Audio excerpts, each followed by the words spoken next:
Time for you to weigh in with the Breakfast Club. What do you think? Older drivers are safer than younger drivers. How old are we talking is the question. Here's the survey. Motorists 80 or older had a crash rate of 90 per 10,000 licensed drivers in 2010, compared to 347 crashes per 10,000 drivers for those between the ages of 15 to 24.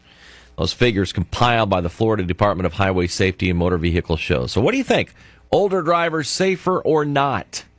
Well, I guess when you're going 5 miles per hour, it's less likely that you'll get into an accident. So there's that, Agree? Why? Or why not? At 6:45. Buckle that seatbelt with 97.5. Older drivers may be safer, but they cause more accidents because people get frustrated behind them and they try to pass them and boom, they're causing an accident.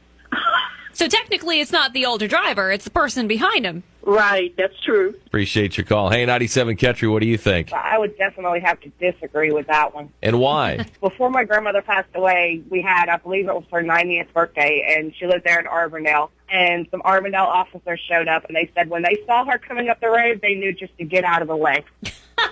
Even Heads they were up. nervous. She was a little small lady, and she would drive into the blinding sunlight going down the middle of the lane and just driving like no tomorrow, not a care in the world, scared everybody to death. Got a post on Facebook. Lisa Cherry writes, I disagree. How many young drivers mistake the gas pedal for the brake or drive onto an airport runway because they think it's an interstate? Older drivers don't speed, but failing to maintain the minimum speed on the interstate is just as dangerous. It can be. She thinks all drivers should be required to take a driving test. All drivers take a driving test every 10 years to make sure everybody's fit to drive. And we've seen in the news lately that younger drivers can have a lead foot. They have a very heavy foot, so please be careful. And kids don't race. And you older drivers don't race either.